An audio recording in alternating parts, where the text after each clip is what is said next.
Comrades and friends, good day to you all. Well, this is Global Weekly News, serial number 21. The first item, peace agreement in Ethiopia. Somalia, Ethiopia, Kenya, Sudan, Eritrea, South Sudan, Uganda, and Djibouti. Well, these 8 countries in northeastern region of African continent constitute the Horn of Africa. Food insecurity, conflicts, clashes often take place in this region. In Ethiopia, Tigray People's Liberation Front. Tigray is a region in Ethiopia. Tigray People's Liberation Front, TPLF, ruled Ethiopia for 27 years in an autocratic manner. TPLF government was supported by United States of America.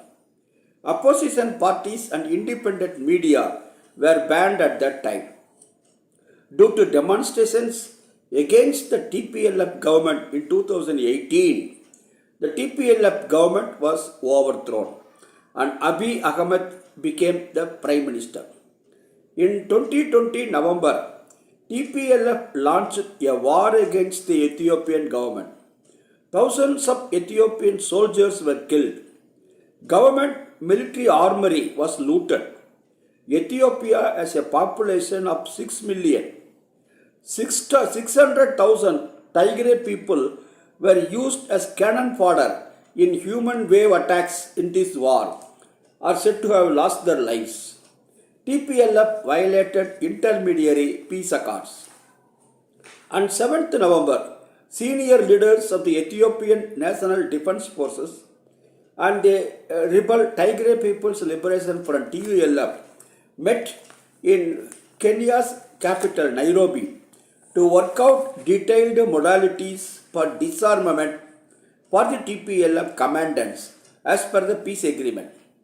Well, the peace agreement was signed between the Ethiopian federal government and the TPLF in South Africa's executive capital Pretoria on 2nd November, that is on the eve of the completion of 2 years of the civil war in northern Ethiopia.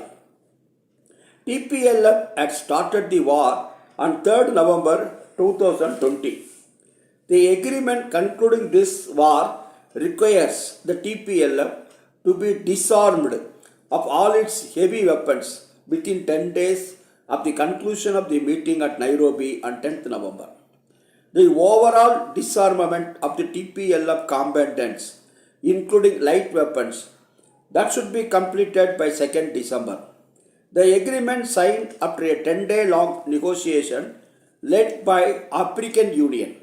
African Union has 55 African countries as its members. African Union is to promote unity, solidarity, and end all forms of colonialism. The United Nations had an observer status on the negotiating table, while the US described its status as both a participant and observer. The title of the agreement is Agreement for Lasting Peace through a Permanent Cessation of Hostilities.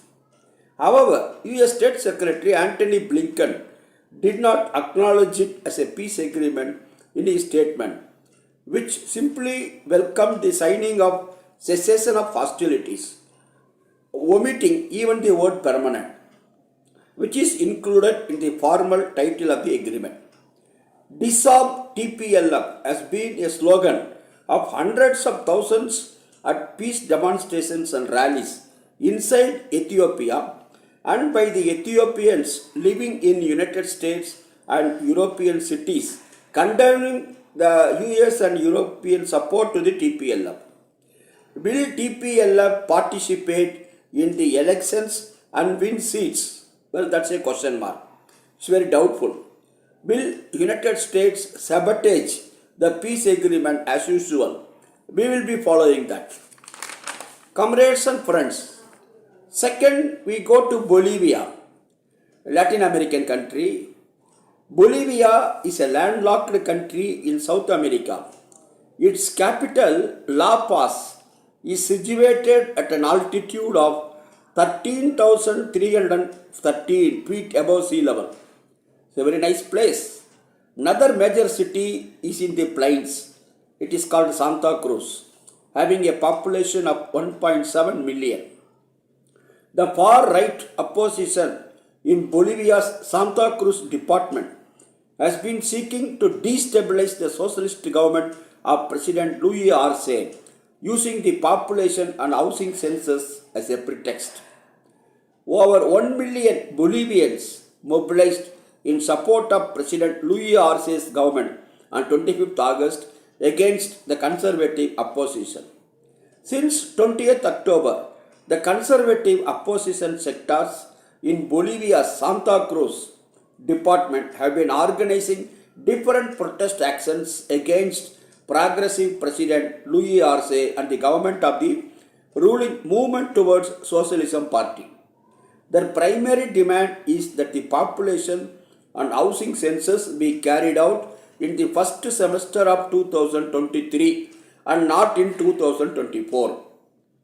Since these protests began, the national government has been repeatedly calling on them to engage in dialogue. Nevertheless, the sectors have been rejecting all attempts of negotiation and insisted on this technically impossible demand. The far-right opposition leader and governor of Santa Cruz, Luis Fernando Camacho, called for an indefinite strike in the department to force the government to accede to the demand. The selective nature of the strike, which began on 22nd October, has however backfired. Since October 27, workers from diverse sectors in the department have been marching and organizing road blockades and factory blockades in rejection of the strike called by Camacho. In the face of widespread rejection from the people, Camacho, who promoted violent and racist demonstrations against the socialist government and the then President Evo Morales in October 2019, has once again resorted to violence. Far-right extremist groups and Camacho's supporters have been attacking those who have opposed the strike. On 1st November, President Luis Arce warned that the conservative opposition is seeking to repeat the 2019 coup by fomenting violence in the general strike in Santa Cruz. He warned the Camacho supporters. Under the circumstances, he called on the country's armed forces to safeguard the stability of the country and defend the constitution of Bolivia.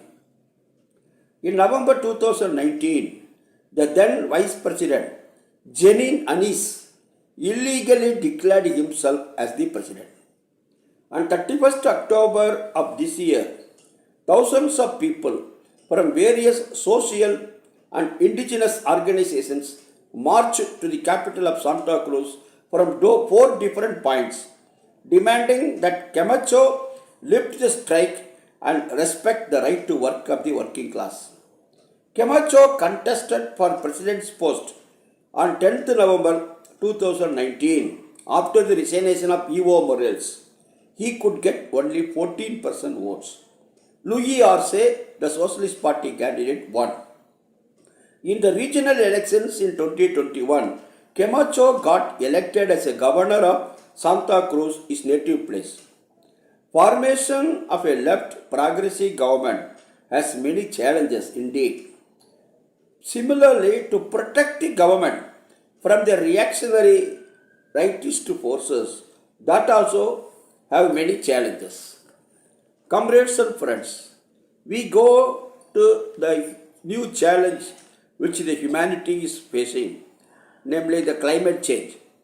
The Conference on Climate Change, COP27, Conference of the Parties, COP27th World Conference on Climate Change is being held at Cairo, Egypt, capital city of Egypt, from 8th November to 18th November. Many Latin American leftist presidents like Nicolas Maduro, Gustavo Petro, and many other world leaders took part in the discussions of the conference. Many pointed out the irresponsible attitude of developed countries in discharging their duties of reducing green gas emissions and funding for the losses and damage to the developing countries due to drastic climate changes like drought, hurricanes, forest fires, rise in sea levels, etc. US and the rich nations of Europe emit much of the world's carbon and other green gases which degrade the environment. Though conference pledge to keep the average rise in world temperature below 1.5 degrees centigrade compared to the pre-industrial period. We now see a rise of 1.1 degree centigrade compared to the pre-industrial period. By the end of the century, the rise may be up to 2.5 degrees centigrade. This will lead to immersion of small and tiny islands into the sea. Rich people of very rich countries go to these small islands as pleasure trips but refuse to take any action towards reduction of emission of carbon dioxide and other green gases which degrade the environment. These small and tiny islands emit very limited carbon but face the worst climate changes. There is a group of islands called Tuvalu in the Pacific region. These islands are 13 to 15 feet above sea level. Many homes disappear in the coastal area. Pakistan and India have received widespread unprecedented rains this year. The worst climate scenario is not 30 to 50 years away. Challenges due to climate changes are real and immediate. The developed countries promised to donate $100 billion, that is 10,000 crore dollars, to the developing countries to change over to green energy and green technology. But promises are not kept up, promises are not implemented. Even if the developed countries allot some funds to the developing countries, these funds are given as debts or insurance premiums. That means the countries in crisis due to debts will see further intensification of the crisis. They have more and more debt burden. G7 countries, China, India, Pakistan, etc., emphasized that developed countries shall extend environment loss and damage fund without any further delay. Talks are needed at political level also. Comrades and friends, let us go to Pakistan, the neighboring country of India. A few months back, Pakistan received unprecedented rainfall. People are recovering from the damages after a few months caused by the floods. Health conditions got deteriorated. Now a political crisis has set in Pakistan. Imran Khan, the former Prime Minister, was defeated in a no-confidence motion in April of this year. Military sided with the opposition. After Imran Khan lost his power, economic conditions in Pakistan became worse. Inflation has increased to the high levels at the end of 1970s. In this background, Imran Khan conducted Padayatra, foot march, against the government. Many of his supporters also joined. There was an attempt to kill Imran Khan. However, he escaped with some injuries and had to cancel his march. However, one of his supporters lost his life in the attack. Imran Khan is demanding immediate elections. Those in power refuse to accept this demand since they are afraid of the election results.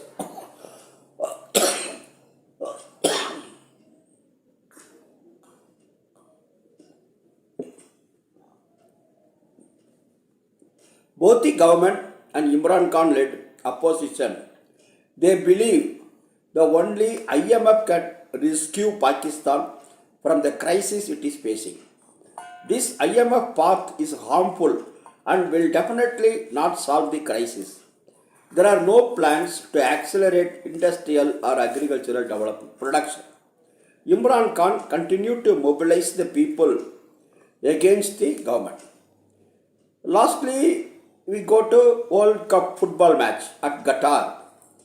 International Federation of Association Football, FIFA, is going to World Cup matches going to conduct from 20th November in Qatar. The matches will continue for a month. The first match will be between Qatar and the Ecuador. Generally in Qatar, human rights are not respected. Thousands of migrant workers from various countries work in Qatar and their conditions are very pathetic. For conducting the World Cup matches, many large stadiums were built.